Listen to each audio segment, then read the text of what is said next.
Anyway, so I got to class today I feel like my butt cheeks are hanging out. We're gonna fix this. I got to class today feeling pretty good, and talked to Brooks about how I could maybe, basically what had happened is I created a whole bunch of for loops, and then inside of that I had if and else statements, and I was like, this is garbage, this can't be the way this code's supposed to work. So I talked to Brooks and he pointed me in the right direction. Surprise, surprise, it was higher order functions, creating functions, calling them, all that stuff. So that was probably about, I don't know, like 10 o'clock, maybe 10:30 or so. I started doing that, and I had them written down and I thought they were working, and then I couldn't get basically the fail to work, which means that what I wanted to say was, all right, if today's date matches the home game, give me that information. If today's date matches an away game, give me that information. And if nothing else, then I want to say no game. And from there, eventually I want to be able to return multiple options.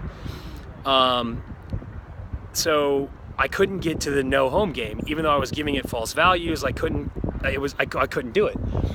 So that was about lunchtime. And then we had career counseling. So like 2 o'clock I sat down and I asked Brooks, and he basically just told me that I'm an idiot and that I need to return my value, which I wasn't doing. I was just console logging it. You have to return it if you're going to call it a function. I mean, that's obvious. And then I just felt so bad about myself after that. I stopped talking to him because I'm such an idiot.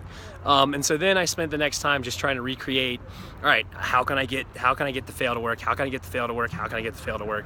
It still wasn't working. And I had generated it to do true multiple times. I could get into the home schedule. I get into the away schedule. I couldn't get into the fail. So what I was running into is I created a variable that was an array, or that was basically an array index with a value of an object, and that object had all of this information in it, like what day the game was, where it's located. And what I wanted to say, if that doesn't exist, then I want to run another function which on the home team, on the away list.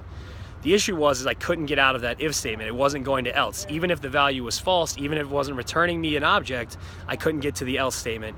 So what I ended up doing was creating two variables, one away, one home, and setting them equal to basically the functions. And then I ended up saying if else, and then I created another if statement that if not away and not home, then no game, which is where I'm at right now. And I feel like I'm gonna be coding for a lot today. I brought my gym bag to go and work out, and I'm just kind of learning the value of breaks. Just went and got some coffee to walk around, just clear my head, stretch my legs. Forgot about this, so I'm doing this now. For the rest of the day, my stretch goals, or just my goals, are to figure out, I guess I can actually start kind of manipulating that and putting it on a page. There needs to be another function for, on click. I want to display that information, so I'm going to start maybe formatting that. Or I'm going to see if I want to start messing with the function to decide. So if there's no games today, then I want to be able to give people, let's say, like a search criteria between these days and go and pull up that information. But I'm pretty much almost about having the data that I want to have. And then Wednesday, if everything's looking clean and pretty, I can maybe add in some Google Maps stuff. But ideally, I want to have you click on something, have it pull up, here's the games and all that information, so it looks pretty and it's usable. So that's where I'm at right now. Mental state is iffy, but it seems like a lot of people are struggling. A lot of people are doing well. A lot of people are doing poorly. I think just is about attitude. And I really just think it's important to get up, walk around, just kind of shake it off, and then get back into the mindset. So that's what I'm doing right now.